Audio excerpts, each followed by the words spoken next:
Hello and welcome to the Wild Wild West podcast. My name is Richie Richey. Yes, this background is different and it will be changed, perhaps even as the show goes on, to something a little bit more appropriate. I have moved my studio into a different location, and we will be sorting this out shortly. Um, Over to my left, that way here, we have Alex Gibbons. You can catch him live, uh, well, on for the Fantasy Now. Football Podcast now. And obviously during the season when fantasy is alive and well and going in full swing with him and Coach directly after this show. And you can also catch his articles on Airhead Addict. Down directly And below my here, burner account. well, I wasn't going to throw that up in case you didn't want the second version of you to be shown live on there. That's Bizarro, Alex, right there. Yeah. Yeah, I believe they call that the dark Alex or the black Alex, just like, Black Spider-Man, normal Spider-Man. Exactly. That's the other version of you. Hey, why gotta be black Spider-Man? Why gotta be black out? That's racial as shit, man. That's racial as shit. Dude, it's what the comic books did, and I'm simply just calling it as I see it. Directly below the man with all the impressions as well as show tunes is the one and the only, the Captain Jack Rackham. You can catch him almost every week on YouTube with a different show. Takes in viewer questions, covers a whole bunch of things. Yes, we are obviously missing Coach. This is the first show without Coach. We will have a fourth, hopefully shortly, who will be helping us cover the Chargers and bringing you some exciting angles from the Chargers perspective shortly. There will be an announcement. Please go ahead and check our Twitter account out at Wild Wild West Pod on Twitter, X, whatever you want to call it. I'm still working towards the whole use of the word X for Twitter, and we'll go from there. So, interesting news, Alex. I think we're going to cover off the first part of the show here, simply talking about the Chiefs game. Yeah. It did not quite go as you planned in a good way. Yeah, it certainly wasn't as close as I thought it would be. Definitely going into it. I know we talked about the weather. I'm not going to be a fool and act like that didn't play a factor in the game to some degree, but right. I mean, you play the game where you play the game, so it was, one team looked a little bit more prepared for it than the other one. And I think that's about as far as I need to go on talking about that. But I mean, I think Herb said it best. Was he your coach when he said this? You play to win the game. Yeah. He might have been. Yeah, I think that was in KC when he said that. Old Herb's got some juicy sound bites out there. but yeah, I mean, we saw the Chiefs win 26-7 in a pretty dominating fashion. I mean, mostly they did kind of what I talked about last week when I talked about kind of the biggest questions of the game. They seemed to have an answer for essentially everything Miami was trying to do, and really outside of the first quarter, we saw a complete shutdown of what was the high-flying, explosive Dolphins offense. And sure, it might have been a little bit more high-flying if they were playing in, at South Beach in 75, 80-degree weather, but that's not where it was. So, with the circumstances that they were playing in, I mean, the team as a whole showed up, but the defense especially carried over that pretty dominating regular season performance. And in fact, I think, kind of engulfed this Miami offense even more than they did in Week 9 in Germany. Offensively, I think, I'd call it it was definitely a much better outing. I wouldn't say it was a confirmed step in the right direction of where things need to go. I mean, they had 408 yards on the day. Pacheco is a pretty reliable kind of bell cow. They seem to rely on the run. You kind of could have assumed going into it with the conditions that both teams would be, using the run a little bit more than probably they would like to. But Pacheco came out, had 89 yards and a rushing touchdown. Saw a decent outing from Mahomes at, 260 yards, a touchdown. No interceptions or any sort of fumbling from him. It was almost a turnover-free game. I would kind of call it a pseudo turnover-free game because Clyde Edwards-Helaire fumbled, but he shouldn't have really been out there, in my opinion. But, and that was at the end of the game anyway, when it was already decided. Yeah. So I mean, essentially a turnover-free game, which is definitely one of the keys I discussed going into it as kind of a deciding component of if it would be a good game for them or not. Harrison Butker was 4 for 4 on field goals, set a franchise record for the most in a single postseason game. Rashee Rice, another dominating performance from a rookie. He's yet to kind of hit that proverbial rookie wall. It seems like every week he, is asked to do more and more and delivers. He had 8 catches for 130 yards and a touchdown, which was a rookie franchise record, actually. I'm tossing out LeBron stats left and right now. He actually would have had another touchdown, too, if it wasn't called back for a penalty, which is not an enormous shocker at this point of this season for this Chiefs offense. But, yeah, I'd say overall you saw a lot more focused and polished offensive unit across the board.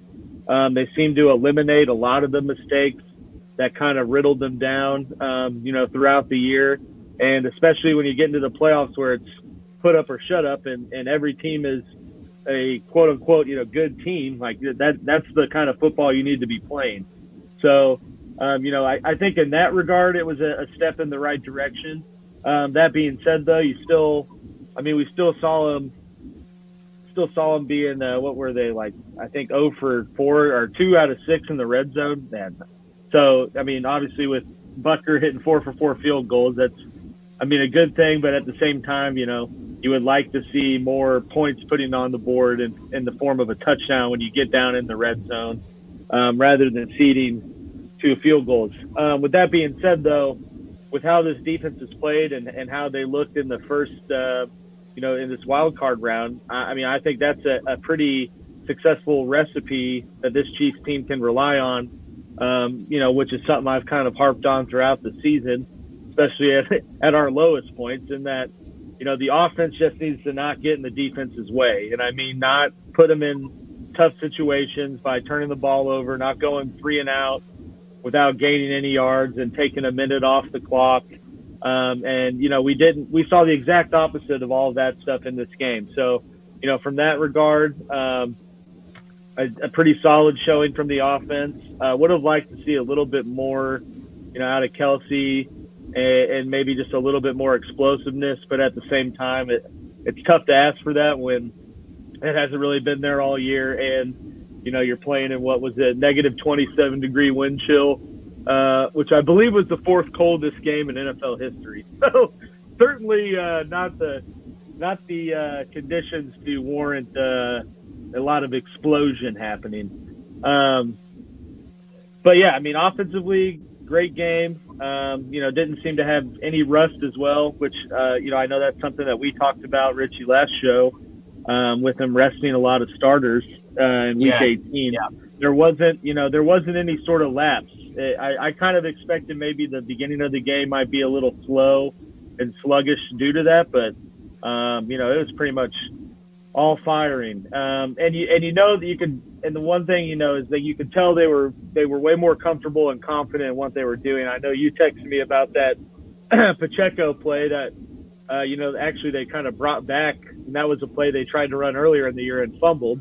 They just didn't have Pacheco try to pitch it this time, and it worked out, got a touchdown, and I think that's a sign of kind of the gelling happening at the right time, and guys are trusting people are going to be where they need to be and executing. So offensively, pretty solid performance. defensively, I mean, I'd say it's a spectacular performance.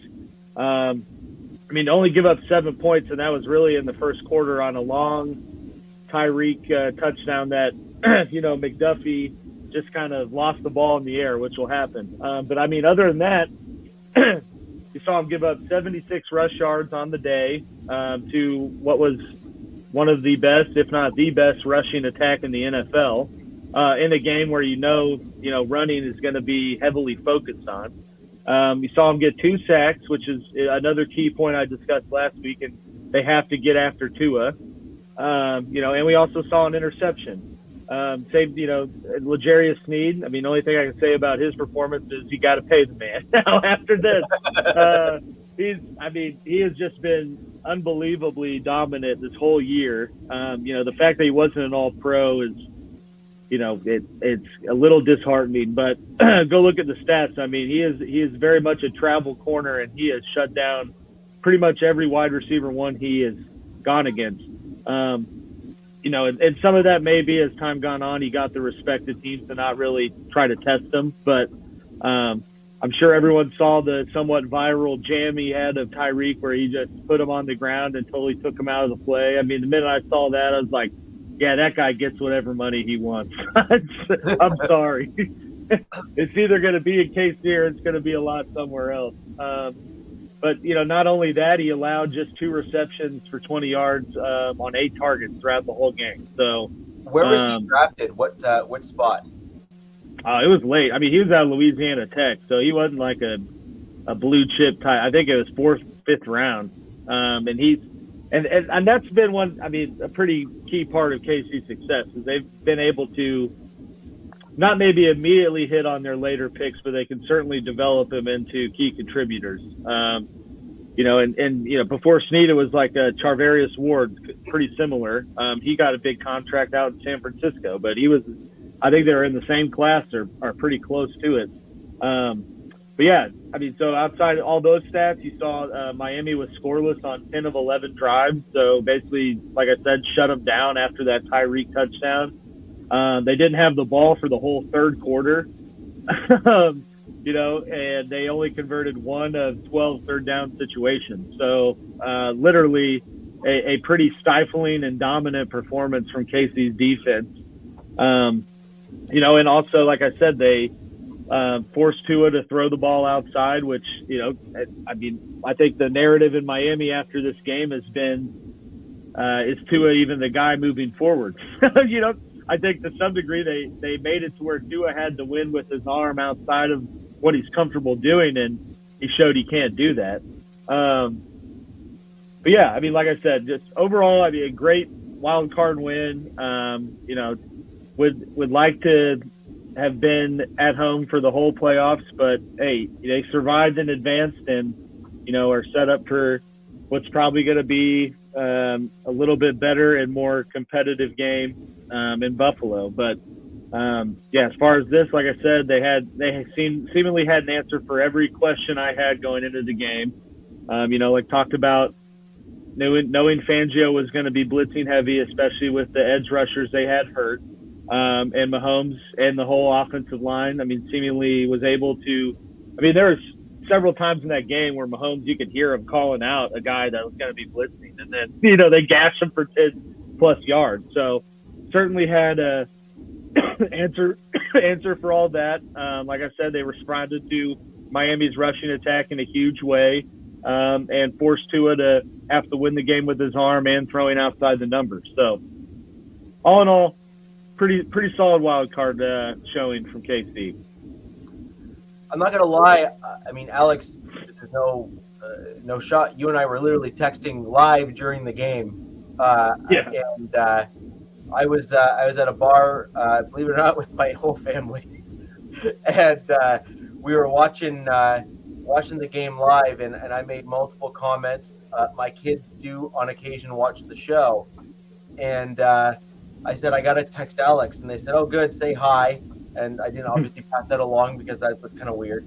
But at the same time, we all made a similar comment. Like my kids are saying, like, "Oh, Alex will be super happy," Oh yeah, I was And- ecstatic. and I was like, all of the concerns like in a checklist, right? Like if you were to just go, don't do this, don't do this, don't do this, don't do this. Casey's like, Alex, just pass me a pen.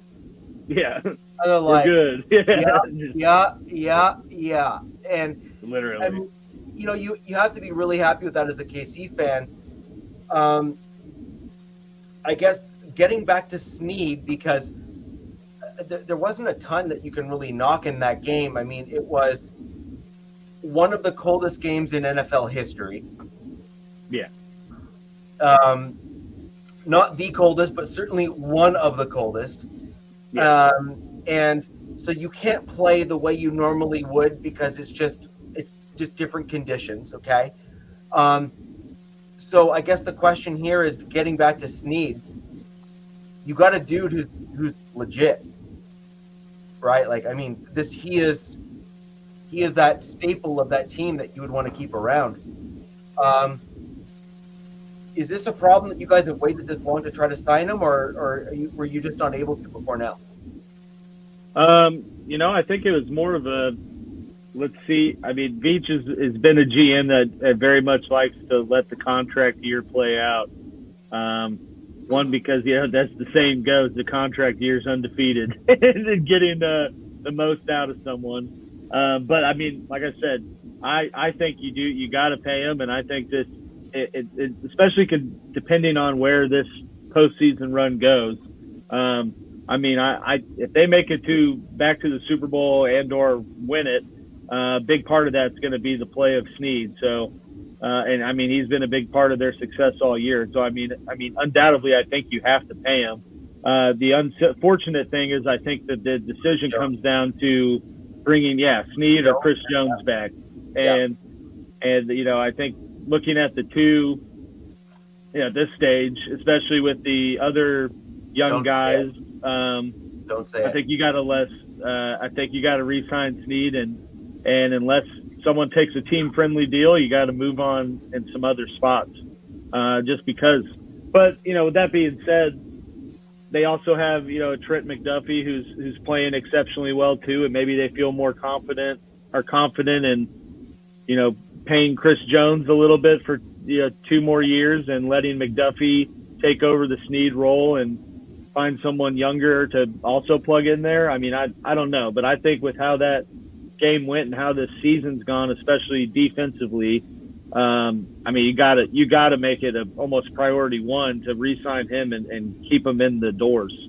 I mean, Chris Jones obviously is still a dominating force. Don't get me wrong. I mean, he had 10.5 sacks and didn't play week 1, and I mean, wasn't doing any off-season stuff beforehand. But at the same time, you also got 10 sacks out of Karlaftis and 8 sacks out of Amenahue and 7 sacks out of Dana. So, I mean, you got production across the board there, whereas you look at the corners, I mean, if you didn't have Snead, who knows how many teams' number one option would have, changed the landscape of the game and cooked them. So, it's a tough predicament to be in. Definitely, one I'm sure a lot of teams would like to have. Which problem, the problem of which good guy do we bring back? But right, which top tier or top 5 guy do we try to re-sign as priority one? There's a rough spot to be in, right? But ladies and gentlemen, before we continue on, want to thank all of you for joining us tonight, all of the fans in the chat. Lively conversation. I do want to say, I want to get these likes up, though. We need to get these videos out to get more people into the show, to have a more lively conversation with all of the different AFC West groups. I want to see as many likes as possible. If you are joining us live, please just click that like button. It is free, costs you nothing. Super like. Yeah, it costs you nothing to do. Help support the channel big time. And if you are joining us after the fact, you can still like the video, but what also helps is commenting down below the video if you're catching us after the fact.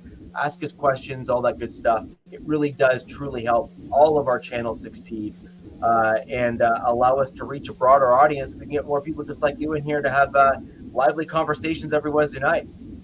So as we look forward, Alex, um, and kind of look at the pass game just a little bit more. Um, Obviously, a lot of things went well, uh, Mhm.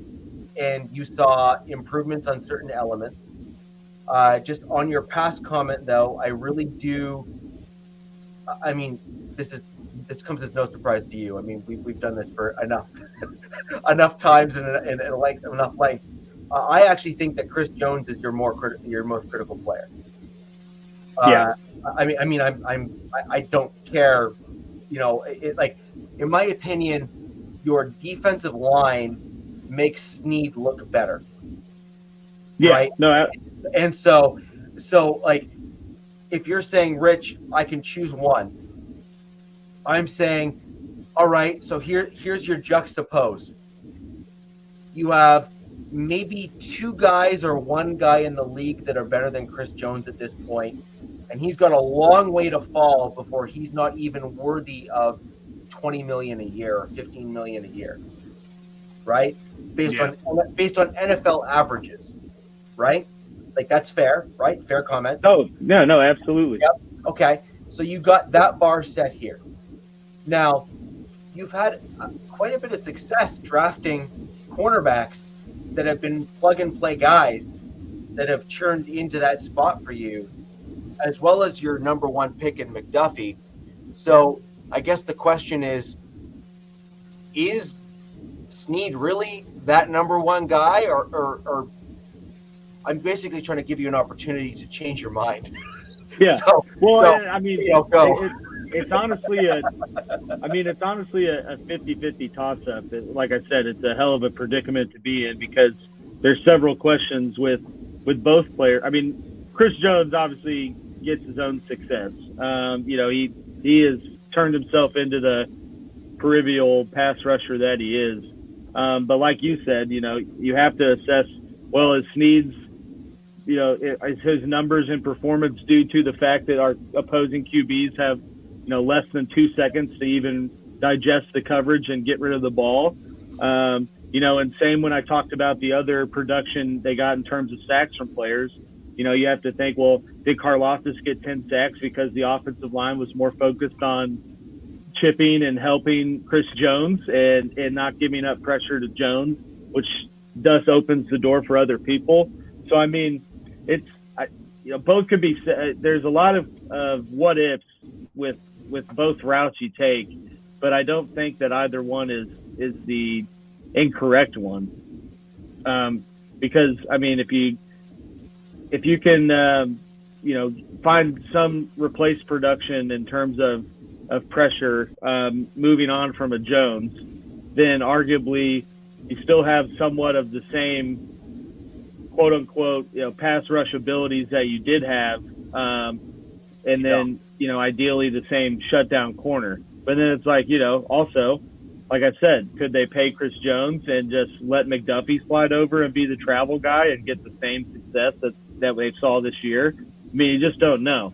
But I do think that Chris Jones being where he is in his career is certainly going to be less inclined to take any sort of team-friendly type deal, and is going to want to get as much of a bag as he can because it's probably the last contract he'd ever get outside of 1 year deals just to kind of be around. Like I think we see Calais Campbell is a guy I think of like that. Like, I mean, he was a dominant defensive end forever, and now you see him just get these 1 year deals with teams, but he's still hanging around and putting up numbers. So he is still a good player. That's the thing, right? There is nothing wrong at the back end of your career being a mercenary if you can still eat, right? And that's Calais Campbell, right? All day long. That is Calais Campbell. He's also 6'8" and he's a massive human being. He is ungodly huge. And sorry, Buwana, you are correct. Suh is another guy, or Sue is another dude that's exactly in that same kind of realm. Yeah. Although I'm going to argue that I think Calais Campbell's a better player. I mean, that may be controversial to some, but he's certainly less dirty. yeah. let's just put it this way: he's never stomped on someone's head or anything. You see Calais Campbell in Lowe's commercials and getting nominated for the Walter Payton Man of the Year. You don't see that with Sue. No. There's a really, really interesting comment here again by Buwana. I want to bring it up. Oh yeah, for the panel. I love this just this. Yeah. So all right. So ladies and gentlemen in the chat, I want your responses down below. I want to start pulling some stuff up here. All right, we're in year 2 of the format. I agree. So we now got 2 years of the new, and we're in the second year of the new, and we've got all the history of the old. Now what? Right? Like, you know, at this point here,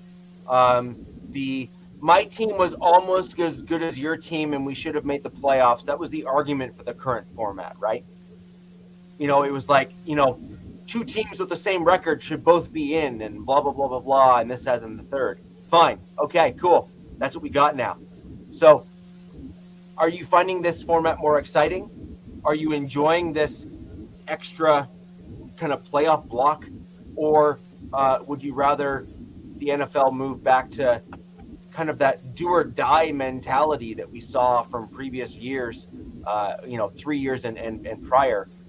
I think this is a beautiful question. Certainly does open the floodgates back open for, is the NFL truly the most competitive league still with the current format? Yes or no?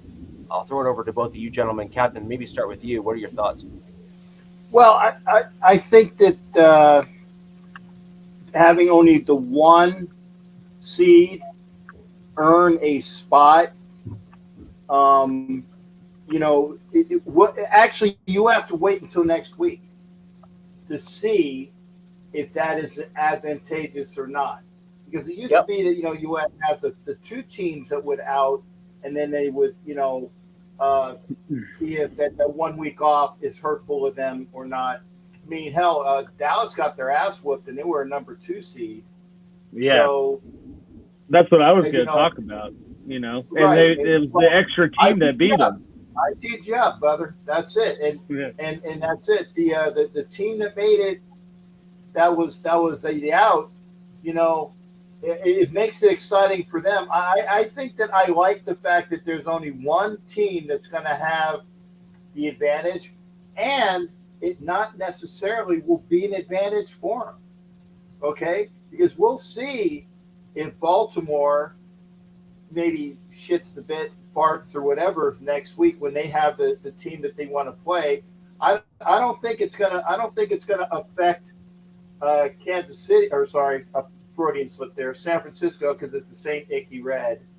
Okay, I don't think it's gonna affect San Francisco as much because San Francisco is gonna host the Packers that beat the Cow Patties. We'll see what happens there, but I was telling the Buck fans, for those that didn't get a chance to see me, that's why I have my screen on pause. I saw myself on TV again on the Palmer touchdown, which is why I got it on freeze so I can get a picture of it later.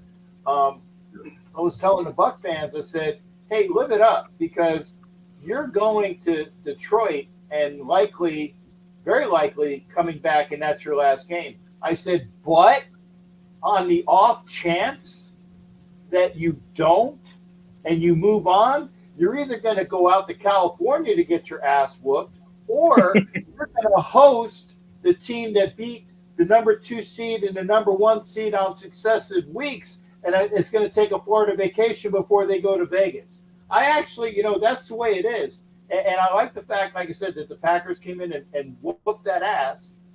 And we'll see. Man. We'll see. You can't really say right now what you prefer. I want to see how the ones come out. But obviously, the people that are in the playoffs that were the 2 seeds, and even the Eagles, who haven't been playing well for the last couple of weeks. I mean, I could have seen it. I didn't want to say anything. I said I thought that they would have played a lot better. I think they would have played better if Brown was there. I think that. Yeah. But then the Eagles' problems, again, I know I'm off. I apologize. This is normal me. I'm off topic. They couldn't tackle to save their lives on that game.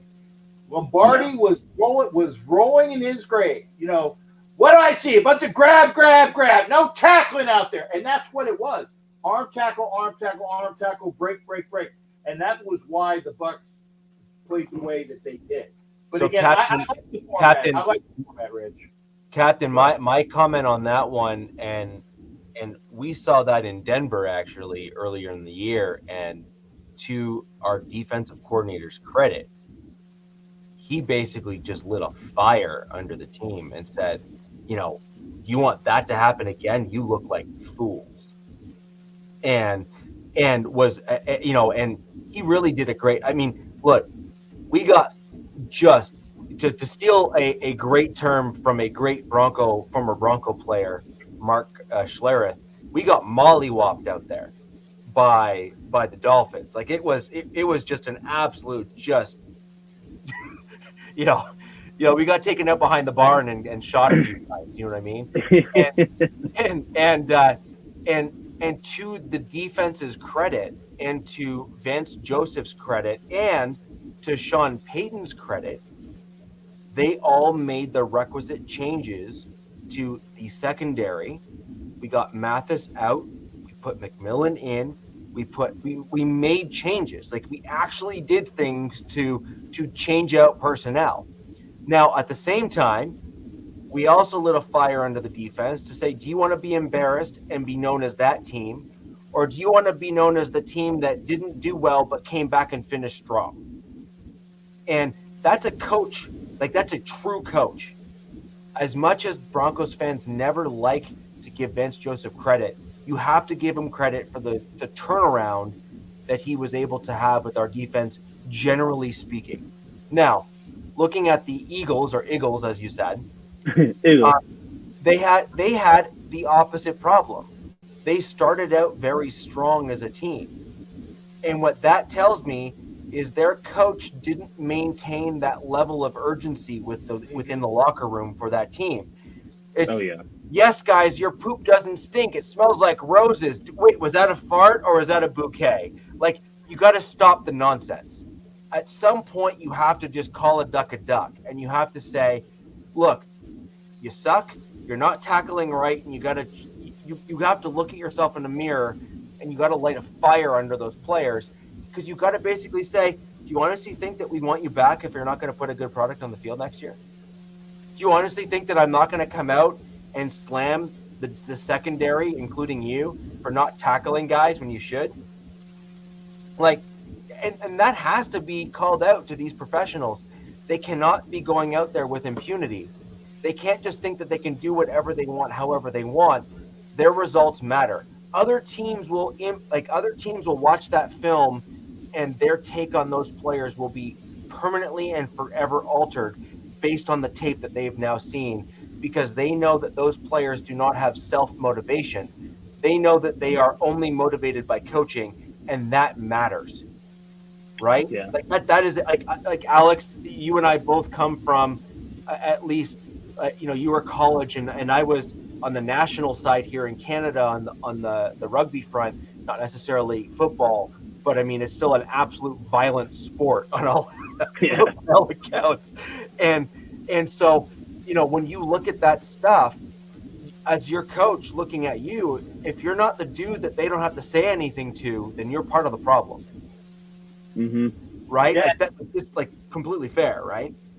And you could tell, because both Philly Sports Guy and myself, we looked at each other when we're watching Kelsey. The Kelsey I do like.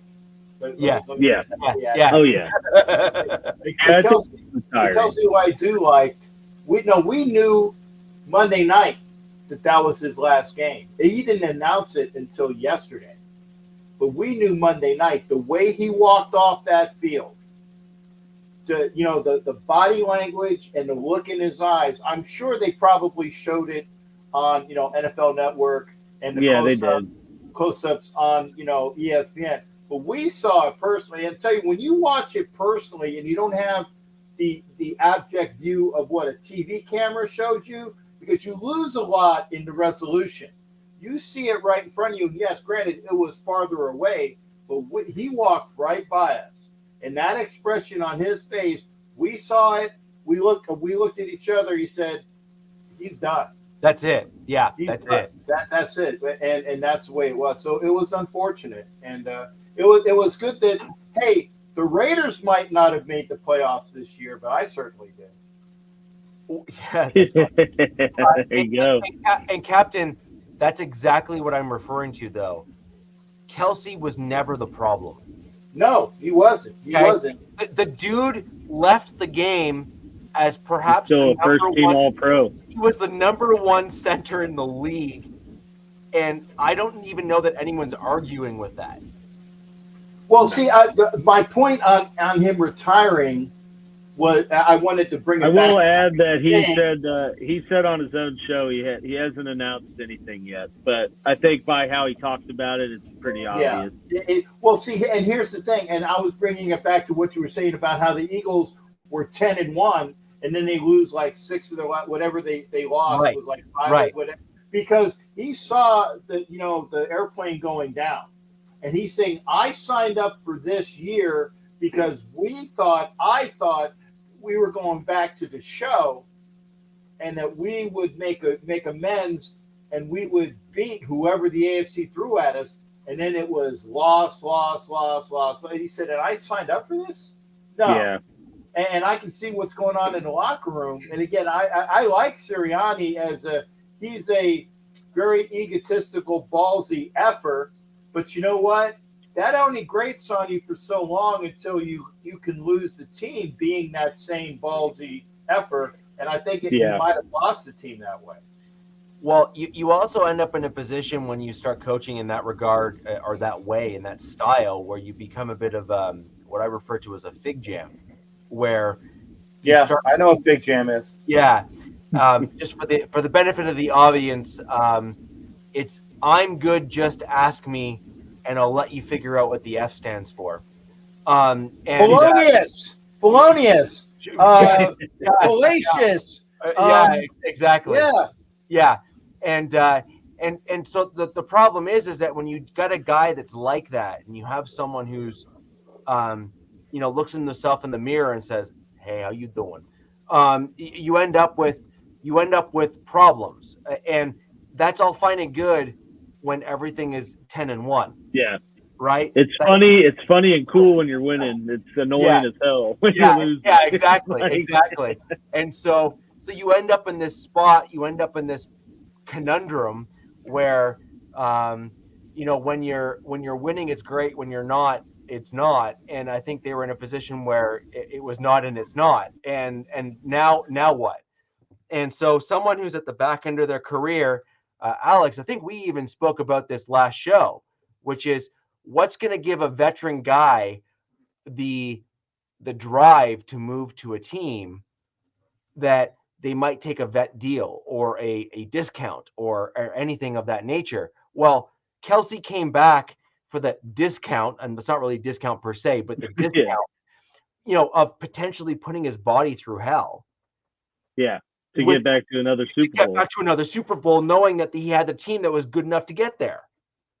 And instead, he ended up with a bunch of young guys and a coach who's like, "Oh, our crap doesn't stink. It's like roses in a bouquet of flowers." They definitely had that Super Bowl hangover. I got the sense from watching them that you just thought that they just assumed it would all work itself out, Right. Kind of similar with the Chiefs, right? Like the Chiefs seemed to be in a similar boat, but they started to make adjustments and go about playing a game a little different, whereas the Eagles just went out and tried to do the same crap that they, routinely did, and it just never changed anything. On top of they lost both of their coordinators became head coaches, and I think that doesn't, especially because Sirianni's not the play calling type of coach. I think that certainly plays a factor in it as well, or exposed maybe some things. Like you were saying, it's all funny and likable when you're winning, but then it's all pretty annoying and antagonizing when it's the opposite. So yeah. And I think a guy like Bill Belichick, for example, who has a very crass attitude towards things, again, similar concepts, similar ideals there, which is, your approach can be that way for sure, but you better be winning games, and you better put forth a plan, and you better also make sure that you've got motivators to motivate your team if that's not the type of guy you are. And more importantly, if you're falling 6 games, you better be saying, you light a fire or you're gone. And for example, where's the firing now? Yeah. Well, yeah, and I think Sirianni's meeting with the team execs Friday, so Well, no, but I'm not even necessarily saying Sirianni needs to be fired, but at the same time, at some point, you got Captain. You're muted. Yeah, I'm sorry because I have no clue what the hell was going on in the next room, but a very excited Filipina is watching a game or something, and I was like, that's why I put it on mute. But I can't put it off mute because, like I said, I have it on pause on the TV, so when I get my phone, I can take a picture and then go. Anyway, but Sirianni was put on notice, saying, "Okay, yeah, you got us to the Super Bowl." And I think it was his second year. I think it was his second year that he got to the Super Bowl, and this is his third year. And somebody can answer the phone. So he's put on notice and said, "Hey, what worked for you last year is not working anymore. So this is your wake up call, okay? Right. If the team comes out flatter, then." I can use the analogy, but I don't want to be. Never mind.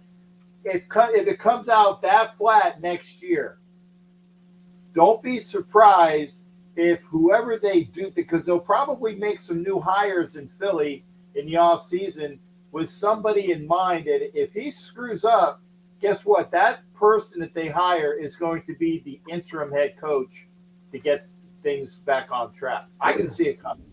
Sure. Yeah, I agree. And that's exactly what I'm saying, is that what you saw in Denver was the right approach.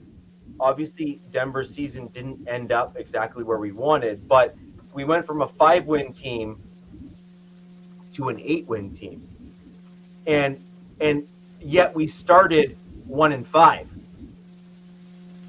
Yeah. So all arrows were pointing that we were going to end up with another 3 or 4 wins at best, and yet we ended up at 8 wins.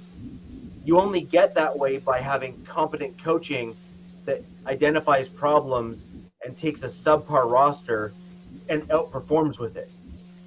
And that's the point. Sirianni has an above average roster, but somehow managed to completely underperform with it. It's the exact opposite problem. Mm-hmm. And so I completely agree with that sentiment, which is you can't ride your own coattails and look at yourself in the mirror and give yourself a little chef's kiss and say, how you doing, good looking, if you're not actually doing a good job and or always looking to improve. You have to constantly think, what can I do to be better? How can my team be better? Otherwise, there's the old adage, which is, if you're not improving, you're getting worse. Right? And I think that's a very appropriate and apt analogy for the NFL.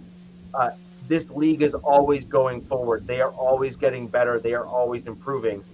And he needs to get with the program, or he's going to be, in a state of shock in maybe only 1 year's time if he doesn't do something drastically different. But getting back to the middle block here of the show, guys, I think it's important to kind of go through a little bit of our respective teams and talk about some news. And Alex, that's before we then jump back into your upcoming game to kind of close out the show. So obviously, the Chiefs are the only AFC West team that are in the playoffs. We have all. I missed that. I know. Yeah. I know. Oh, I was all dressed up too. Yep. So Captain, I'm glad that you didn't just try to go to the playoff game for the Las Vegas Raiders. That's a good thing. No, I checked up my flights in time, so I was all dressed up, and Okay. I went from the airport and I went over to the closest stadium, and they let me in anyway. Okay, perfect. So Awesome. yeah, I Awesome. was good. Awesome. Awesome. And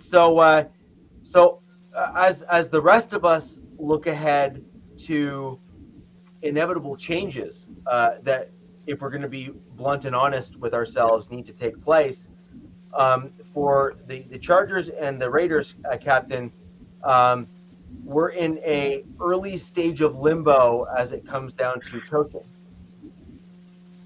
Um, Hmm. and for the Raiders and Chargers, actually, the general manager spot is also vacant. Yeah, So um, I haven't heard anything. I don't know if you've heard anything, but I've heard a few things.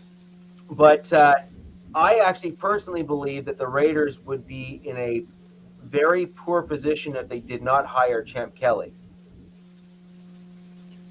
Maybe, maybe not.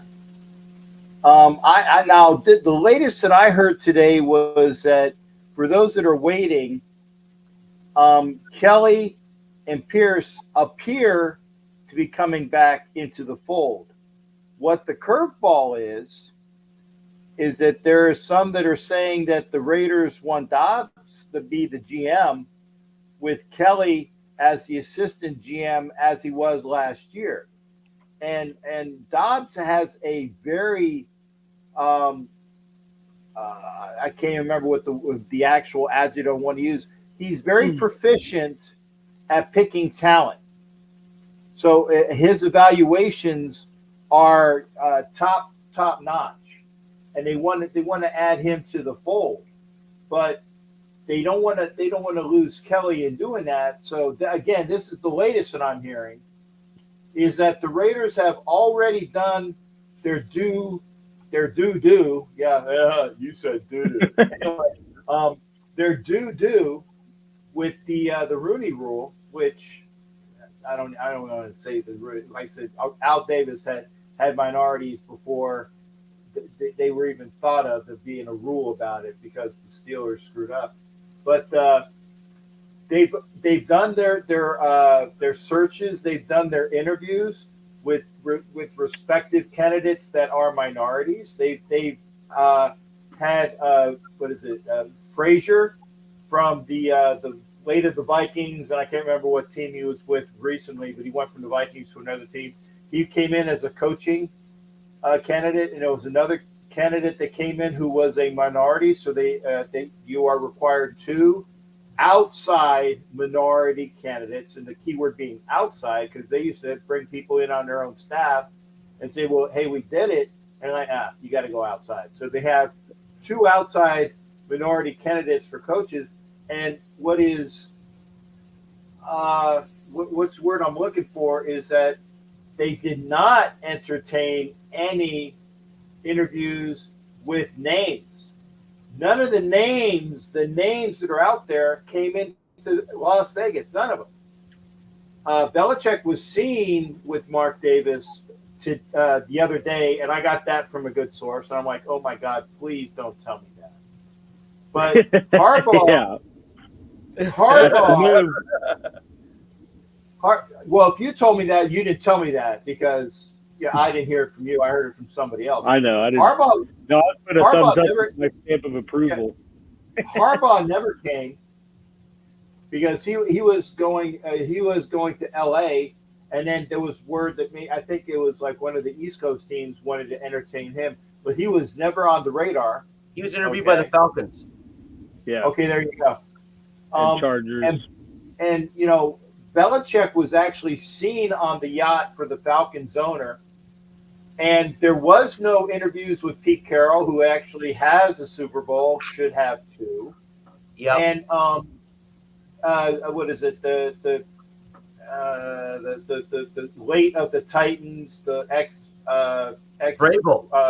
Vrabel, Mike Vrabel didn't come in either. So none of the names came in. They did the interviews with the minority candidates, and what is probably the most obvious thing to see is that both Kelly and Pierce were seen at MLK events representing the Raiders. Yeah. And that Kelly is in on the interview process for who will be the next coach. It doesn't really take a rocket scientist to figure out that at least Kelly's coming back with a job. Yes. Because he's in on the process. And if that's true, it looks to be that AP is going to keep his job. And I have no problem with that as long as you get a offensive coordinator that's worth his stuff. And that might be where Cliff Kingsbury comes in, because allegedly he is going to interview as the OC. And he has head coaching experience in both college and the pros. So that would be a dynamic OC that the Raiders can have.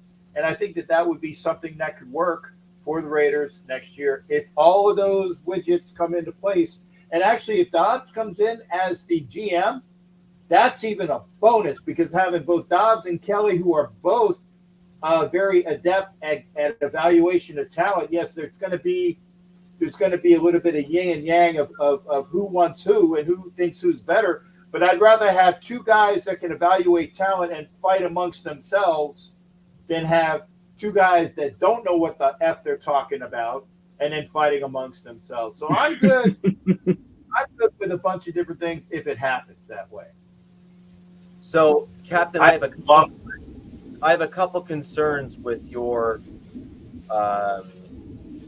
Raiders in terms of how they're going about this. In my opinion, because you moved on from your GM and coach as early as you did, I would have hoped at least that you would have been further along in your GM search than you are now. I'm also concerned that you haven't heard any scouting changes, and so you're not. Hey, Rich, I'm gonna hold you on that one. First off, you're not going to have any changes in scouting, period, until after the draft. The scouts are going to remain. The scouts are going to remain on scene with their evaluations. They're going to turn them in for the draft, and it's up to the GM to take that input and use it or throw it away. You're not going to see a changes in the scouting department until after the draft, period. What do you say? Period, stop, whatever? Full stop, period. Full stop, period. Thank you. I appreciate you filling me in on the stuff that is yours anyway. It doesn't matter about the scouting changes, because it's going to be the GM to do it. And you're saying that the only reason why, since I cut you off, I might as well go full barrel. It doesn't matter, in my estimation, that said, well, I think you should be a little bit along on your GM. You can only do so much during the season anyway, because it takes and who's to say that the Raiders weren't scouting who they're going to have is coming in for the GM, that they haven't with these people lined up, because you got to wait to the end of the season to ask anyway. And if you see what maybe your candidates were and said, and then you look at what they might be doing during the season, how their teams are doing, said, hey, we really had our eye on this guy, but you know what? Their team flamed out, so throw him out the window. And they had Tedesco in there. That was just to get a number in there that we actually looked. And I'm sorry to say, the young lady that came in from the Broncos, that was a Chick Rooney rule in that respect. It was due for the fact that she was a minority as a lady, okay?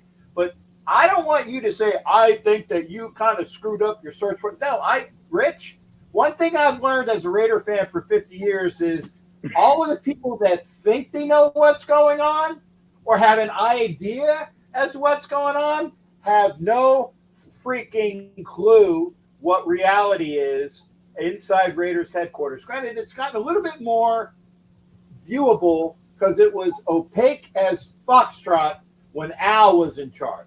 And it only has gotten a little bit more clearer to see since Mark is in charge. But I'm just saying, you can think what you want. Alice can think what he wants. I can think what I want. But the reality is a lot of times very far from what you think is going to happen. I'm just saying. So where I was actually going with that Oh, is, before I went on my tangent, I'm sorry. yes, um, I mean, look, With all due respect. sure, yeah, exactly. But where I was going with that is simple, which is, all right. So if you think, let's just, for argument's sake, let's just assume that Mark Davis has actually landed on Champ Kelly being your GM because he's been extremely impressed with how he's handled himself. Which, by the way, Champ Kelly, from everything that I have heard from every interview and all, like, and not just like one or two sources, I'm talking like 4 dozen different sources, is that he is legit professional and within an upper tier of the NFL in terms of talent evaluation. So I want to set that as kind of the bar, right? So, and by the way, he was also interviewed for other GM jobs across the NFL already. He's actually already been brought in, right? Yes. So we have to throw that out there as well. My whole point and the reason for that comment is simple. Is Champ Kelly has the credentials, and he's kind of already proven himself, if as far as I'm concerned, that he really ought be a GM at this point. So the question is, if he's your guy, and it sounds like it's possible that he probably is, then you're already doing the right things internally to progress that forward by having him involved in the head coaching searches and all that kind of stuff. So fair enough. My only point is that should be somewhat or maybe more so signal to the rest of the league that you've already chosen your GM. And I'm a bit surprised that as a result of that GM being found, because I'm at this point here, I'm assuming he is your GM, that there hasn't been conversations and communications out there to simply put it out there that the Raiders might be on the hunt for new scouts. And I'm not saying that you would do that necessarily before the draft, but I am saying that it would be in your best interest as an organization, much like any corporation that is looking for specific talent, to say, we're hiring, right? You publicly put it out there so that any scout from any other team, including ones that you may be indirectly or directly interested in, that you could kind of just, toss a little something their way to kind of show them that you're interested in new talent for perhaps certain scouting areas and scouting positions. That's the only direction that I was kind of taking that in, especially. If I can't, you might want to put up Ed Winchell's comment because that says it all right there.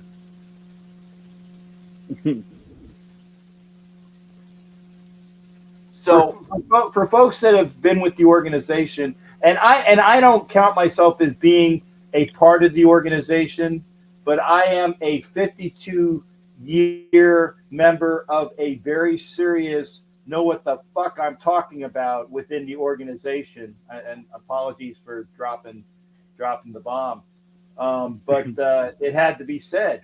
For folks that know, we know. And I got the best compliment I ever had. Best compliment I've ever had recently, because I've had some really good ones. When Stuart Schweiger told me the other night when we were on a show, and I deferred to Stuart Schweiger because I said, that guy, if he says X, Y, and Z, you got to take it for a fact that at least he knows what the hell he's talking about, because he's played in the NFL. And all of these little armchair people that think they know don't know. And he said, Cap, I'm going to let you know something as well. He said, just because you have not been a player doesn't mean that I don't appreciate and respect the words that are coming out of your mouth, because you know what the hell you're talking about after all these years of being a student and a historian and somebody that studies what's going on. And that was the best compliment that I could have had from anybody in a while when Stewart recognized me for that, because I deferred to him and he deferred right back to me. So again, it's not that we don't know. It's just that we've been around a while and we know things from different people and can infer through the tea leaves of different things. And that's why, like I said, the Raiders are still not, it's not 32 teams in the NFL.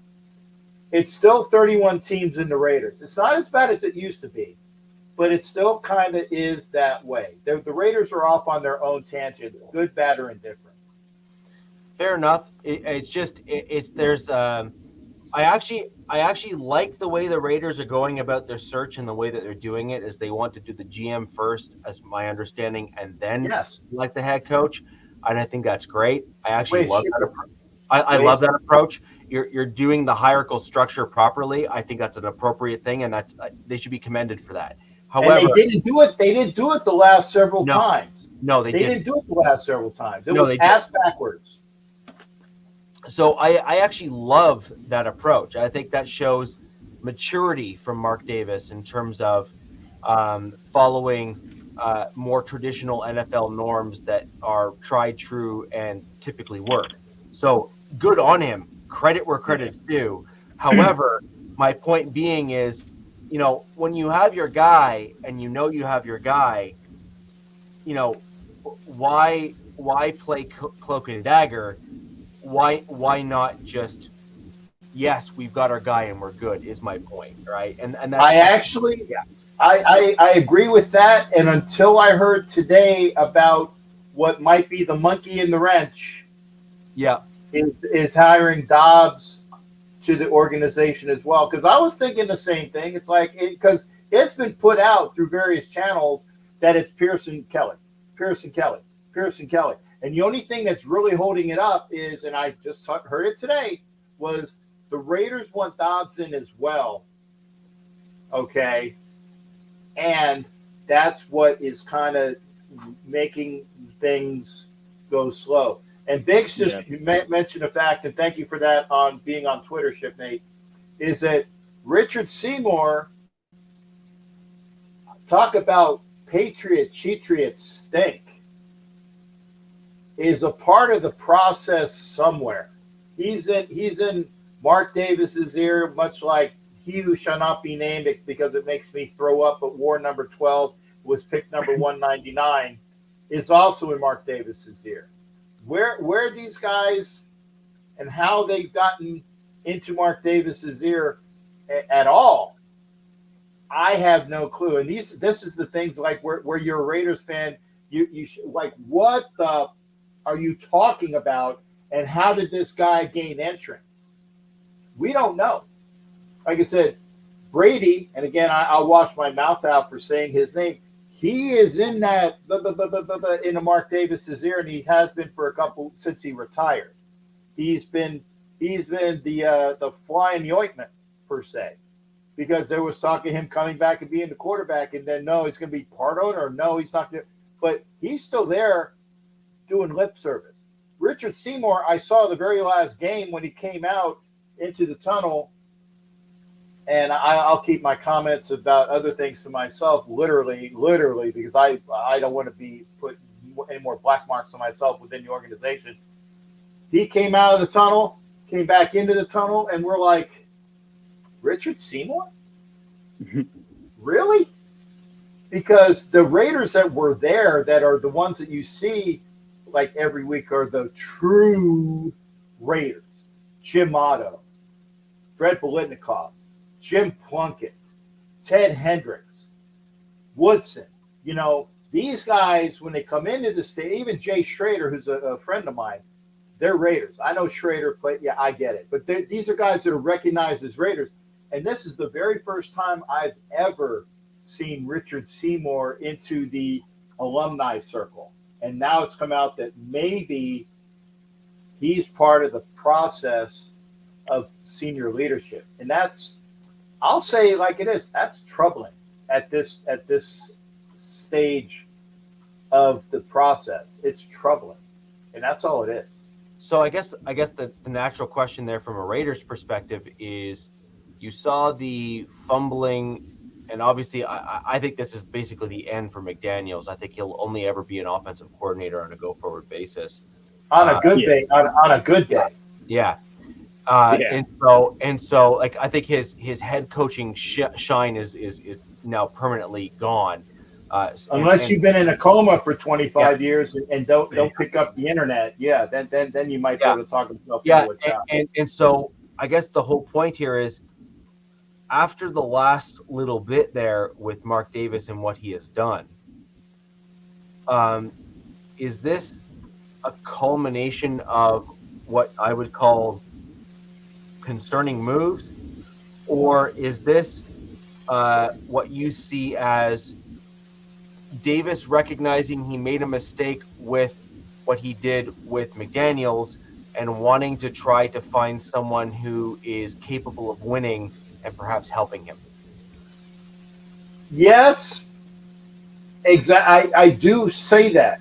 Like But the point is, he's got a whole slew of people that bleed, breathe, everything silver and black, that will do everything that they can to be the person to give the corporate knowledge. They're Raiders, either 100% or 98%, they're recognized, okay? Those are the guys. And why are we seeing people like Tom Brady, who has nothing to do with the Raiders, nothing, and Richard Seymour at least ended his career as a Raider. And I can honestly say I saw Richard Seymour the very first day he was a Raider. The very first day he was a Raider was the day before their game. They had just gotten him in a trade, and I was going through the complex on a tour, and he was in the whirlpool. Seriously, and I said, we saw him and said, "Hey, Rich, good to see you." And he gave us the howdy doody, hey, whatever, thumbs up. Very first day of him being a Raider, he was in the whirlpool, and I got a chance to see that. Okay, so he played well as a Raider. He didn't soak up a bunch of money like Warren Hippopotamus Sapp. Okay, he didn't soak it up and turn it over and just say, thanks for the money, like Javon Walker and that other defensive back that came over from the Redskins that got $8 million for 8 games. I can't remember what his name was. He got $8 million for 8 games and was the biggest, other than Sapp, waste of money budget that there was. He played well as a Raider. He knocked out and got kicked out of the game for putting an old rapist pervert on his ass in Pittsburgh, and we love him for it. Okay, so he has the Raider up here, but it's quite perplexing that we haven't heard person one of this thing, and now we see it. That's the only thing I'm saying. It's like it's the things that make you go, and it really is. Yeah. So I want to now transition over to my Broncos and then quickly discuss the Chargers, and then we'll move on to Alex's game, and then we'll wrap up the show, guys. So that'll be kind of the order of stuff here. So quickly on the female executive that interviewed with the Raiders, she is far more qualified than I think you're giving her credit for, Captain. Oh no! No!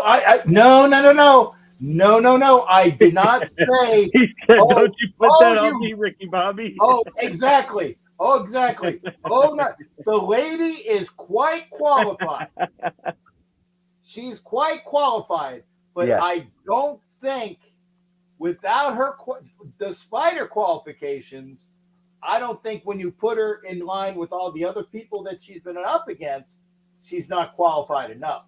She's quite qualified, and I can almost guarantee you that eventually she will be a general manager in the NFL. Don't throw that one on me. Captain Jack, the friggin' misogynist. No. No, I get enough of that on accident that I want you throwing that shit on me like that. Okay. I'm sorry. So I had to catch it. Yeah, I just wanted to make sure that we kind of clarified is that she's got quite the resume. Like, and I mean, She's like, got all her stuff in one sock. yeah. Like it is, like, and I think that's an important thing. And she has done so in an industry that it is uncommon for. I mean, the only other female that seems to have a resume that is, obviously superior, but certainly similarly stacked would be Amy Trask. Well, you forget who the president of the Raiders is, shipmate. No, you I forget. no, You I forget. get it. No, I get it. But my point is that it is, that's I'm trying to give the audience that may not have the information of the lady that was interviewed there with the Raiders a bit of underpinning background. Is she has that level of acumen behind her. I want to make sure that the audience understands. Like, this is not someone who is. Oh, she wasn't a token, but she did. Yeah. But she did fulfill the rule. Yes. Okay, No, so yeah, it was a good look. And like I said, for those that don't know out there in AFC West land, the president of the Raiders is a black Asian female. Yes. Bing, bing, bing. So don't say that we don't. Like I said, Amy Trask was a pioneer, love her to death. The president of the Raiders right now is a black Asian female that has a lot of stuff going her way as well, and knows the Vegas landscape from where she worked before. And her experience is at an executive level across multiple sports. Mm-hmm. Right, and knows Vegas like the back of her hand. Exactly. So your president has got that acumen behind her, and that's obviously a fantastic hire for that role. But my point on the Broncos executive is she has been in front offices throughout the Vikings. She's done. She's headed up scouting, all of the things. And for those who don't know, she is effectively the Broncos GM, kind of like number two. Like, so George Payton's the GM, and she is George Payton's kind of secondary or number two in all of the meetings. And so it is literally just a matter of time before she'll get there. Yeah, it's just a matter of time before she kind of elevates herself up to a full-blown general manager role. And honestly, from what I can tell, from everything I've heard from within Broncos country, well deserving based on the type of input that I'm hearing from her. So good on her. And the other thing is, as soon as George Payton and her took over kind of the front office stuff for Broncos country, you saw a huge shift in what got leaked and how it got leaked. And I think that's a huge testament for how both George Payton and she run the front office of the team. So I think, given your previous comments, Captain, she would actually be a pretty solid hire. And no, that wasn't meant as you need to give. I trust me. I've been flacked on for being a misogynist. No, it was. I was not. Yeah, going to take that again. So I appreciate it. I needed to get it out there. Yeah. It was simply just the fact that a lot of people obviously will probably not know who she is because she is not front-facing necessarily within the Broncos organization either. So I think it would have potentially come off as quite a bit of a surprise to say, why are you pulling from the Broncos organization? And I think that one of the reasons for doing so, and I think you're going to see her get interviews more and more frequently as time goes on, is, it's because she is, just that good. And so I think that's an important kind of note to make. And then as we look forward with the Broncos is there's an offensive coordinator who was released from the Saints. So there's obviously some natural chirping about whether or not there's some synergies there with Sean Payton. I think that is all fair. Carmichael, right? Carmichael, yep. Mm-hmm. Carmichael, yep. That's correct. See, I pay attention. Yep. So that's 100% certainly something that could well happen, and maybe it will, maybe it won't. We'll see. And then on the Broncos side as well, there's going to be some natural questions about our general roster? And these are questions I have to check. I don't know if I hit send on the tweet or not, but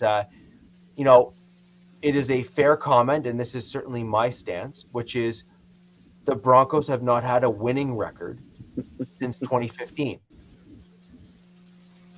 Oh, come on now, really? Like, it's true. Well, to be fair, McDaniel's got himself fired, but yeah. But the point here is the Broncos have had a losing record since 2015. 2016 rather was the last time we had a winning record. 2016, we were 9-8 or 9-7. Sorry, 9-7, and we haven't had one since. And so the whole point is that there's a good number of the core of our roster that has been around for almost that length of time, and some of those players are seen as potentially having value on a trade market. They're then also getting to the latter part of their career where they will eventually start tailing off at some point. So do the Broncos want to get value for them while we still can and start getting younger and building draft picks?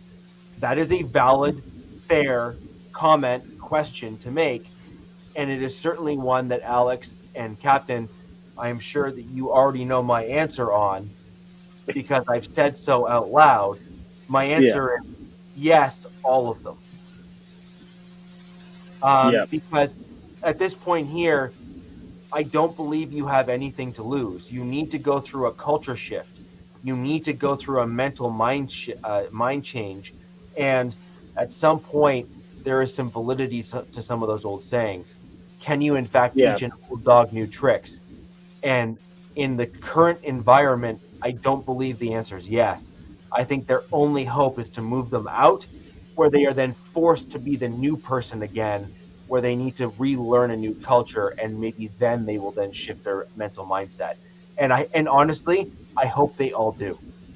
But at the end of the day, we need to do what's best. Won't know until you do it, though. Yeah, you won't know until you do it. And I think we need to look at what is in the Broncos' best interest. And I believe the Broncos' best interest right now is to get them picks. We need younger and more talent. And the only way to do that is by moving off some people and some names. Austin Emmons, as an example, who Sutton, can potentially Sutton, Judy, etc. Names that people know simply because they are going to have value.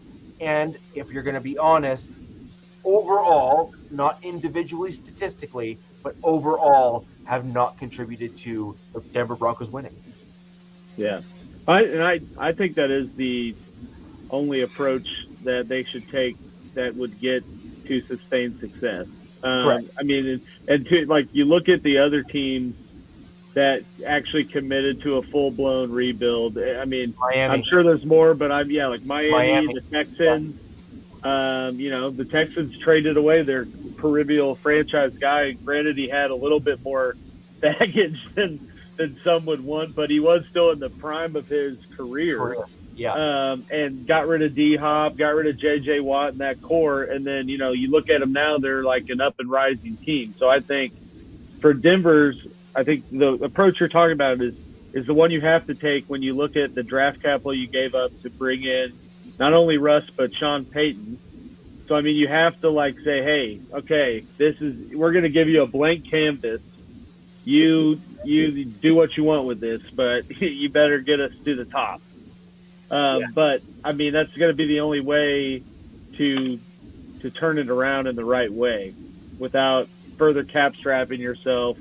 So, I mean, honestly, I think you got to stay with Russ, obviously stay with Peyton, but, you get rid of Simmons, Sutton, all these other guys, and just, do what you got and the people there and who you bring in, and then just build from there. And maybe draft a Russ replacement, or if you're terrible, you're back in the high realm of picking, and then you can get his replacement. But then you're not, ruining yourself. I agree with that, Alex, with the addition of, yes, add Danger Russ to that list. Yeah. Yeah, Russ has to go Yeah. because if you keep I him don't on the know. roster next year and he gets hurt at all, he has a rolling injury guarantee on every year in Yeah. his deal, and you just can't do it. Like you just can't. And so if Russ is, It's a if lot of dead money, though. well, it is, but at the end of the day, he either performs or he doesn't, and that's on whoever signed that contract. I actually have a different perspective on that contract. Uh, if you watched, and for the benefit of all on this show that obviously don't follow the Broncos the same way I do, if you go back and watch Sean Payton's first or second interview when he was in front of the media, he made a comment that said, John Elway has the biggest office in the building, or he still has an office in the building. In that interview, it was on film and on tape. And the whole point is that Russ was brought in the year before Peyton came in. So if John Elway still was in the building and had the big office in the building, then that is just simply confirmation to the previous reports that Broncos country had that John Elway was still very much an influential force within the front office of the Denver Broncos, Yeah. even when the narrative was that he wasn't, right? And okay then, so then the question is, now let's look to this year, as in 2024, 2023. How is it that the Denver Broncos are moving on from Russ, but our GM is still employed after signing that trash contract? Well, is it then not possible that maybe Elway was the one that was driving that contract and not our general manager? And because we were under the current ownership group right now, that the ownership simply has a memory longer than 5 seconds long and knows that George Payton was saying, don't do it, don't do it. And Elway said, do it. And ownership said, well, Elway's Elway, we should listen to him. And now they've come a full 180 and said, oops. Yeah. What an idiot. Yeah, like what? Commit him. Yeah. Commit So- him. Put him in a home. Right. So my point is that in the land of cap space, or cap, like just the salary cap, what is the most likely scenario? That George Payton kept his job that doesn't count towards the cap at all with billionaire owners that have more money than they know what to do with? Or that George Payton was perhaps a voice of reason within the front office and said, don't do it. John Elway was still around and said, do it. Now John Elway is done, right? Gone. And George Payton is still there for a reason because he was, in fact, a voice of reason. And he and Sean Payton are seemingly on the same page. I'm willing to go down that narrative as to why our general manager is still around, rather than the other narrative of, well, Sean Payton just likes the guy. Right? Like the ownership is too pragmatic and too smart from a business perspective to allow subpar coaching, or subpar front office contracts and stuff that impact their actual bottom line to stick around after the period of time that we've seen here. And so I actually think it's more likely that the Walton Group saw George Payton rather and heard what he said, ignored what he said, and now they're regretting it.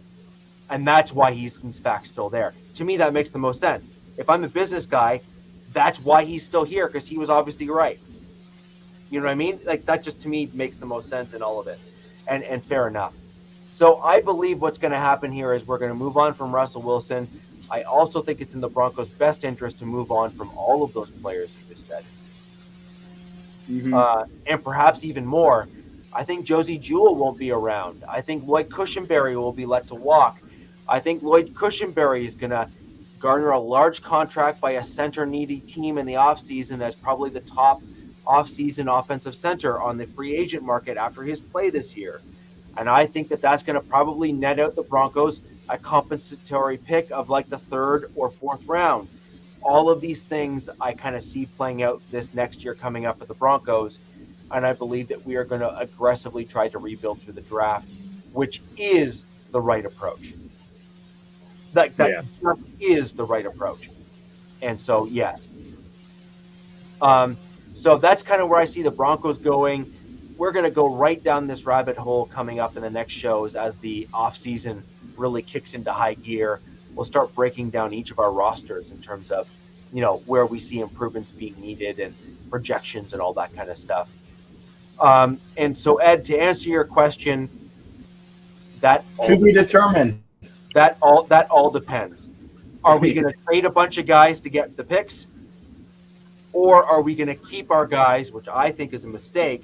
At which point, I believe the Broncos will try to likely target another free agent veteran quarterback for a cost-controlled number, and it'll be an open competition. A name to look out for, which is going to be hilarious, by the way, is Drew Lock. Yeah. And trust my colleagues on the panel, they're laughing for a reason. Yeah. He was in the building, baby.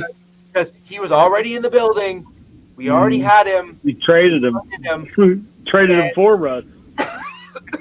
and who might come back full circle here. I think that'll be really interesting. And yes, seriously, Ed, which is we discussed this. You have to look at your cap space. What do you have available to pay top tier free agent quarterbacks? You don't have the money, and you need other talent to be competitive as a football team. It is just that simple. And Sean Payton does not have 3 or 4 years to turn this around. He needs more competent quarterback play because he needs to do as well or better next year than he did this year. And in order to accomplish that, he's going to need to retool the team with guys that are actually wanting to play and have that extra heart. You saw Troutman on the field for the Broncos. You watched him twice a year. That dude did not look the same as the other tight ends on the field. He had heart. He had grit. Where were the other tight ends with that same grit? They didn't exist. The Denver Broncos need guys like that. Period. Zach Wilson, no thank you. Denver soccer mom will not be safe. Could have the Wilson squared back there. No, yeah, no. I mean, Zach Wilson, I think is kind of the equivalent of some of the other failed quarterbacks. I think Sam Darnold is in that similar kind of vein.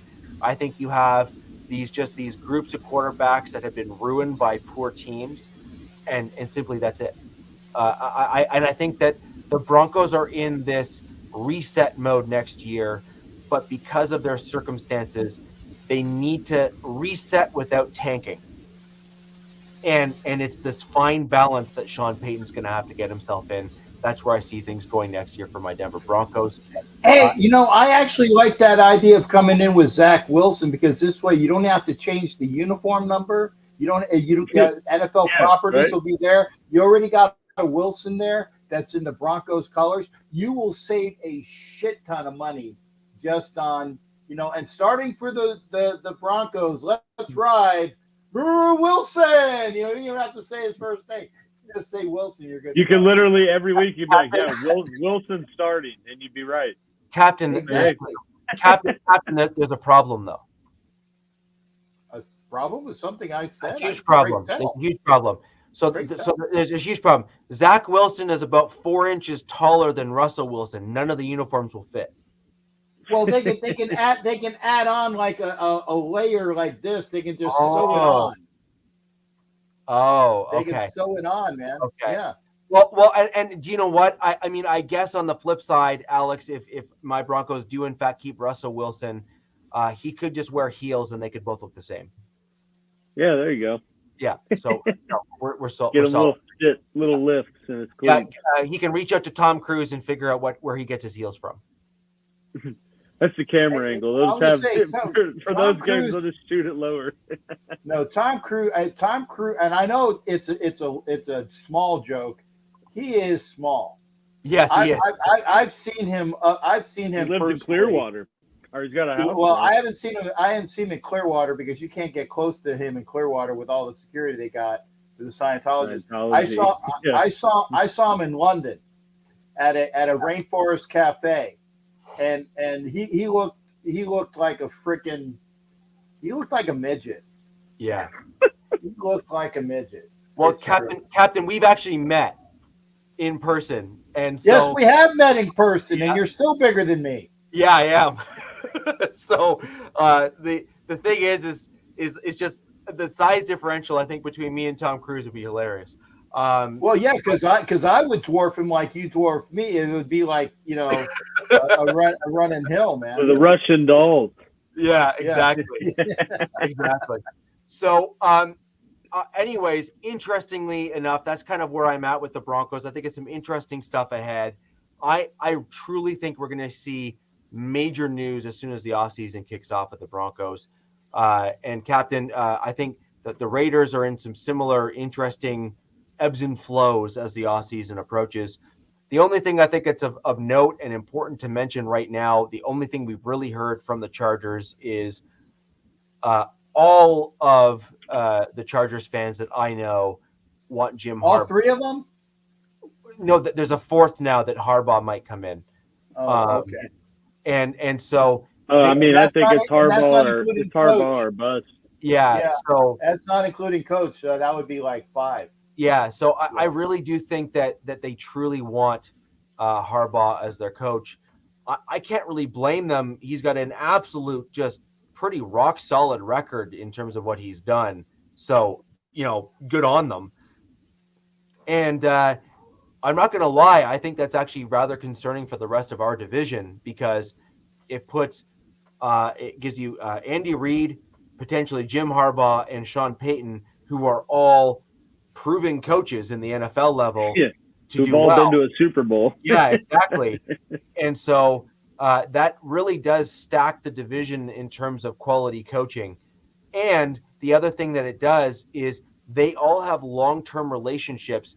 We were talking earlier in the show about the Eagles coach and others. Those younger guys that are they don't necessarily cover one side of the ball fully. They require coordinators to fill what they can't do themselves. Harbaugh, Sean Payton, Andy Reid, they have a Rolodex that basically goes for miles in terms of coordinators and other guys that they can call whenever they need someone to fill in a role. And frankly, they have that depth of bench. A younger guy like a Sirianni and others don't have that depth of bench. They haven't been in the league long enough to have that depth of bench or those additional contacts. And I think that's what you're seeing play out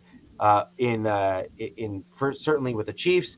I think you're seeing Peyton being able to bring in some interesting guys to the Broncos. And honestly, I think you're going to see some stuff like that occur with the Chargers as well if Harbaugh comes in.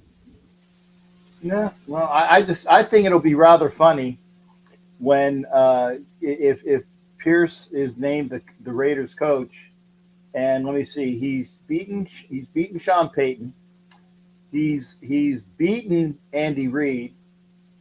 So granted, he's 1-1 against Reid. So he's also been to a Super Bowl. I'm sorry. He's also been to a Super Bowl. Right, Yep. He's been to the Super Bowl. Yeah, and he's won a Super Bowl too.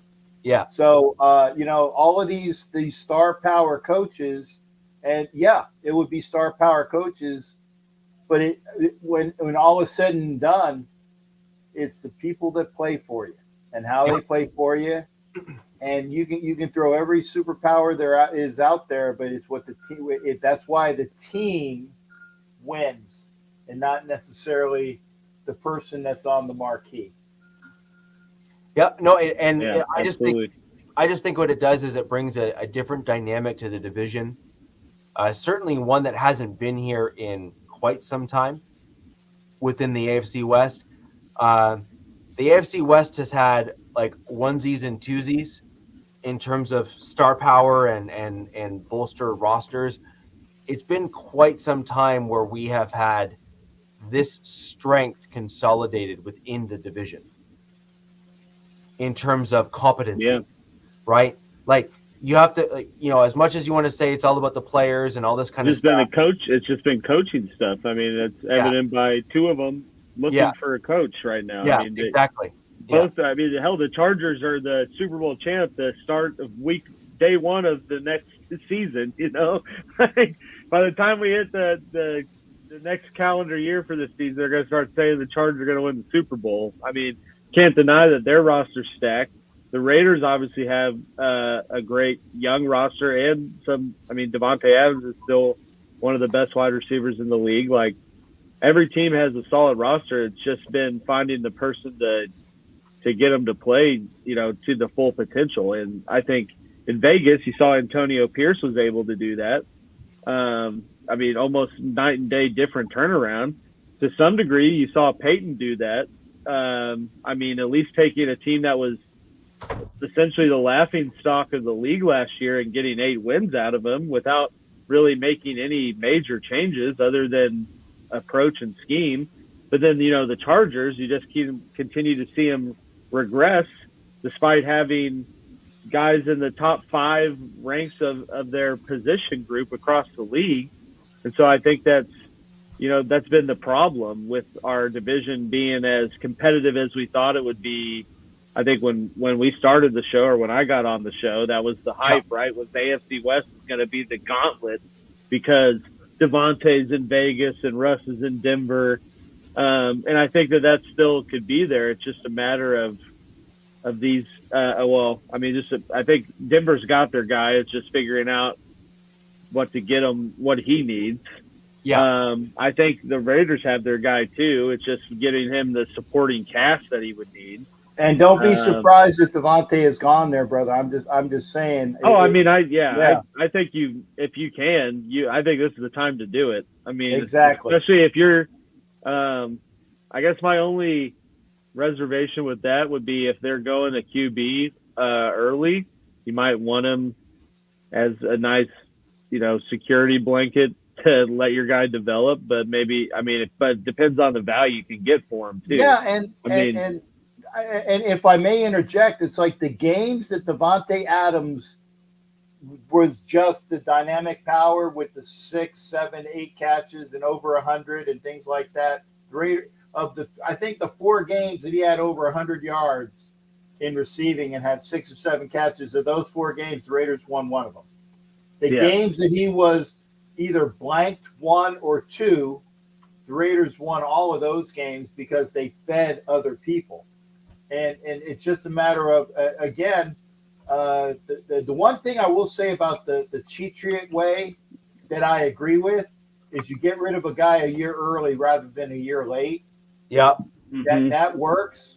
And getting what you can from Devontae Adams on a big contract that you get rid of, and you get as much as you can for him, a player and some picks to rebuild, you get rid of him. Because again, for all the things that he did this year, he didn't do enough. And again, I like Adams. And I said you can guarantee that he's going to be gone because every time I buy a jersey of a current player, they're gone. And I bought a Devontae Adams jersey. I also bought a Crosby jersey, and I'm like, please, Lord, don't let this be. He can't leave. Crosby's getting whatever money he wants. Yeah. See, Captain, the one thing that the Patriot way always had is they had a plan with other offensive players behind him. That was behind him. Yeah. I actually think you have Myers, who's shown to be one heck of a player on your roster. Myers was the number 1 receiver on our roster this year. Yeah, and so Myers was also signed because he's from the Patriots. I mean, and it was McDaniels' choice, but it worked out. I was going to say when we got rid of McFired's playbook, he was still the number 1 receiver on our roster, and he earned it. And the people that know, they're clamoring for Jacoby more than they're clamoring for Devontae because they see what Jacoby does, his attitude, and what he brings to the team. And Devontae, every time I've seen him, the typical, and again, maybe he's a nice guy and I shouldn't be talking like this, but every time I saw Devontae Adams, it's prima donna. Jacoby Myers was everything you wanted in a ham sandwich, very accommodating to the fans. And he was the guy that's He was the Reggie Jackson. He was the man that stirred the drink this year. That's funny. And that's true because Anna knows. Anna knows in Vegas. No, but that's legit funny. Like that. Oh, but like that, and it's legit true. it is, but it's still hilarious. I think it's actually, This is also true. Oh, this one's also true. Who also got signed because he is from the Patriots, in my opinion. But yeah. And you know what? But we're gonna get rid of that mistake post June 1st, split it over 2 years, and be done with it. I mean, in fairness, he did spend at least half of that back in the city of Las Vegas on strippers. So no, that's not true. He spent a lot of that in Reno. Okay. Penn State. yeah. But so that's kind of where I kind of see our team sitting and how things are going and whatnot now. Alex, to close out the show real quick, let's do a very brief recap of your upcoming game this week. I'll throw it over to you. We'll all make a few comments, and anyone in the chat with comments or questions on Casey's upcoming game, go ahead and leave those down below, and we'll get those answered by Alex and all of us here before we close out. Yeah. Obviously Chiefs are advanced to the divisional round. We're actually the last team to know who they were playing because of the postponement up north in Buffalo. But we'll be traveling to Buffalo to play the Bills Sunday. I think Buffalo's 3-point favorites right now, but I think it'll be balmy. It'll be balmy up in Buffalo compared to what you're coming from. Yeah, I think it's supposed to snow there more, but I think it'll be still that cool playoff atmosphere for it. Both teams are playing pretty well right now. Buffalo's definitely the hotter of the two. They're on a 6-game win streak. KC's won 3. Ironically, this is the first time in Mahomes' career that he actually has to play a true road playoff game, so that would be exciting to see how that's different. Obviously, we know the history between the two teams. Buffalo's been the regular season champion, whereas KC, when they do clash in the playoffs, has been able to get the better of them. That being said, certainly a different Chiefs team than we've had in the last 2 playoffs. I don't see this offense scoring in 13 seconds. Is the way I'm trying to get at there. And going back to the previous game in December, Bills won 2017. That was the notorious Kadarius Toney foot was on the line game. So I mean, right there, it kind of tells you how close of a game it was. And I'd also add that game was when Pacheco was out, Drew Tranquil was out, a lot of key contributors were out. So factoring that in, I do think that we're going to have a close game. Going to probably come down to the last possession, as most of these usually have. This is game of the week. Oh yeah, this is the playoff matchup. Right? Yeah, this is game of the week. I don't care who you are. Yeah. Pre-Super Bowl. Exactly. Yeah, absolutely. And looking back at the last game, defense did pretty well containing the Buffalo's offense. Outside of giving up James Cook they contained it pretty well on the ground, but he had 83 yards and a touchdown through the air. And that was mostly on a totally untouched route right up the seam, whereas that was the product of Drew Tranquil not being out there because he was wide open because miscommunication with the linebackers. But either way, defense did pretty good in containing Josh Allen and the Bills offense then. Outside of some mistakes, we had a Mahomes interception. I think Rashee Rice fumbled, as well as the Kadarius Toney conundrum. Chiefs played pretty well too. So I basically trying to say I didn't see anything from looking at the stat sheets from the previous game, as well as going back and watching some of it to make me think that this is going to not be, it's going to be one-sided one way or the other. I do think it's, like I said, it's going to be the playoff game of the whole the whole Playoff. rundown here. Yeah. And I think will come down to the final, minute, 2 minutes. Biggest keys for Chiefs. Number one is continue to protect the football. I know I talked about it at length last week. Well, really any week, but when they have at least if they have more than one turnover, pretty much they just don't have the offensive prowess to come back from that. So they can't be doing that, and especially in this game. Certainly saw them protect the football pretty dang well in crappy conditions and against a good team. So you hope they can continue that confidence and kind of that vibe going into this one. As well as, you're playing Josh Allen, who's kind of a very much a feast or famine QB, in my opinion. I mean, for a 4-week stretch, he's the undisputed MVP, and then another 4 weeks, it's like, why is he losing his team games? So going against a player like that, you have to be on your A game and hope that, defensively they can get after him enough to force him to play hero ball a little bit and undoubtedly probably make at least one of those mistakes. I know they got a pick against him the last time they played, so certainly a big proponent of success for this game. Same thing with that. They got to continue the pass rush that they've had really these last, really all season. I think they were finished second in the league in sacks total, but they're going up against a good offensive line. Bills are right up there with the Chiefs in terms of Bills' offensive line was 1 and least amount of sacks. Chiefs were 2. So, they got a formidable opponent on that side, but, need to look to, like I said, get after Allen, continue to get him in pressure, force him to step up in the pocket or feel that he's got to leave the pocket early and rush through something. Because as the year-long, really career-long resume has shown, he's more likely than not going to make a mistake at some point. So, can't see it. Sorry. If they can continue those two things, as well as, continue the kind of secondary magic that we've experienced. We talked about Snead.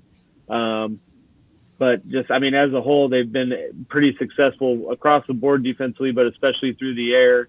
If they can keep that up, which we haven't really seen any signs of that being the opposite here, but if they can keep that up, those are kind of the things that will get them into position to win.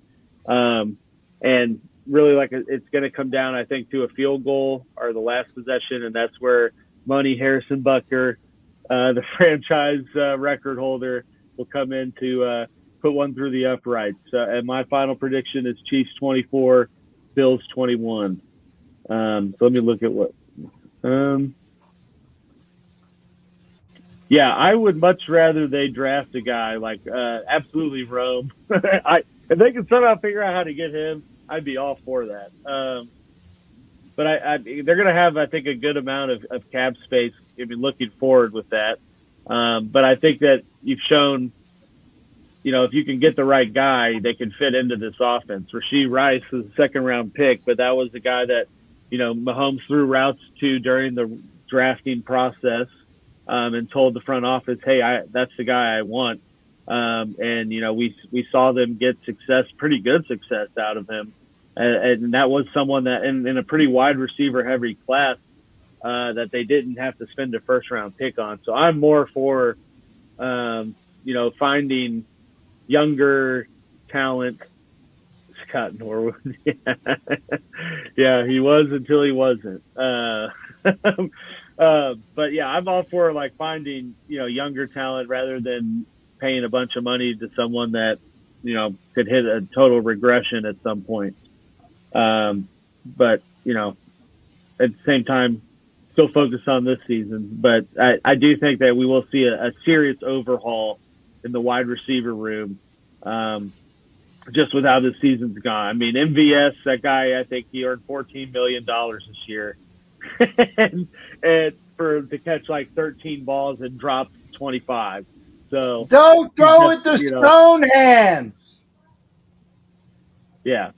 Troy Franklin. There's a lot of good receivers in this class too. But I think it'll just be, and I think that's the interesting thing with the draft class is I feel like there's probably 4 to 5, maybe even 6 QBs that could somehow be in the round one conversation, which will push some other guys who might, in other classes be a top 10, top 15 pick lower down. And the Chiefs, have certainly shown that they're not afraid to trade up and get a guy that they want. I mean, they did it to get Mahomes. They did it to get Trent McDuffie, who ironically the Bills wanted. There's actually footage of the Bills room when it says the Chiefs are trading up. They're like, you can tell they all knew and then who they got was their guy.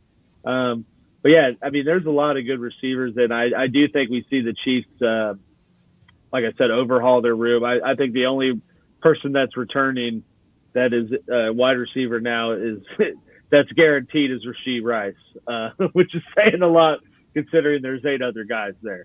But we'll see how that shakes out once the season's done. That being said, hopefully they continue on the kind of with the confidence and poise that they came in against the Dolphins with. I do think this game, it could go 50-50. Bills are certainly a hot team. They just have yet to make it over that playoff hump. And the Chiefs have historically been, at least in the Josh Allen era, been the ones to get in the way. And I think kind of it's the perfect storms brewing for KC to, get hot at the right time. But that being said, if they come out and don't protect the football, no chance they win. Yeah, no, I agree. And I mean, we're going to get more into it next week and the week after and the week after that. But KC is going to be an interesting team this offseason because they've made it, second round in the playoffs. And so, while if you're going to be honest, you were a shell of yourself this season from what you've typically been. If we're being perfectly honest, like you present yourself as being offensively. Yeah, they still were successful. It's just totally different than the Chiefs way, whereas they had a dominating defense and middle of the pack offense. Right, right. That's what I'm saying is that it was for all the wrong reasons in an Andy Reid led team, right? Like Andy Reid is give me all the offense, and I guess if I have to have a defense out there, then cool. Right? Yeah, right. Yeah, that's pretty much. Oh, right. It's just crazy. And this year, it was no. My defense is lights out, and it's like I guess I have an offense that'll look like average. Yeah. Right. And it's just so bizarre. So bizarre. And I think I also think that kind of full circle brings us to what we were talking about of like signing Jones or Snead. It's like that situation is why you can only sign one of them because you have to. It was the wide receiver room was the product of them spending money to fix the offensive line on top of paying to keep their, productive defensive players in house, knowing, hey, we got this QB on this rookie contract. Let's see what we get. Then the Holmes contract kicked in. And it's like, well, we're going to trade Tyreek to get picks back and not have to pay him because we can't, and we can't do all of it and keep the defensive pieces. And then you see now it's like, well, the cheap wide receiver route didn't necessarily work out. So, you're going to have to make a change there, and then they're going to have to make a sacrifice somewhere else. No, I agree. So going ahead, looking ahead to this game, this is definitely going to be me finding some place where I can watch it on a big screen. I might watch it on the 135 inch projector screen here in the basement, or I might be going not to be throwing those numbers out there to impress anybody. No, I'm not. I'm not. With all due respect, I'm not. It's just I'm not sure. I'm not sure what I have to watch this game. I think on a larger screen because I think it'll be at least 2 to 3 plays on from both teams that will be highlight reel worthy because this is that game in my opinion. Very similar to what we saw. I mean, if we're being honest, the other Chiefs game was actually a pretty solid one too. a closer game than it actually looked on the scoreboard for between yourself and Miami. I mean, obviously the Chiefs were dominating, but there were certainly moments there where Miami looked like they could potentially come back and get in it. But then the Chiefs always seem to find something within that game to kind of stick around and hold it, right? So very good game despite the score for KC versus Miami. And so I think this is going to be the game of this weekend for sure, in my opinion. With that in mind, I think that I'm going to say this before you shut me up, because I'm going to say that just like the Packers are the Cowboys' kryptonite, okay, that the Bucks are the Eagles' kryptonite. Yeah, I think, and I think because Kansas City got their crap together at the right time, that Kansas City has been the Bills' kryptonite, and it's gonna go their way. Okay, I'm knocking on wood with that one.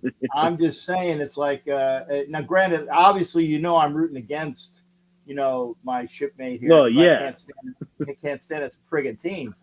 But like I said, if you talk about the kryptonite matchups, this is the third kryptonite matchup, and I think that it's going to bode well that Kansas City has finally gotten out of their slumber to play the way that they have been playing. Now, I think that if it comes down to the next game, and I see the Ravens being the last obstacle, I think the Ravens will probably win that. But I see Kansas City getting over Buffalo and then losing to Baltimore. Salute, Ed. that's my highest as well. That's the highest compliment you're going to get from any opponent. Yeah, no, that's it. Yeah, absolutely. Awesome. Ladies and gentlemen, that will do it for the show for tonight. I really do appreciate all of you joining us live. Again, anyone joining us after the fact or currently right now, before you leave, click those like buttons down below. Leave a comment if you're joining us after the fact. And ladies and gentlemen, thank you very much for joining us live tonight. Where the West Side is the best side, we will see you next week. Peace! Yarg!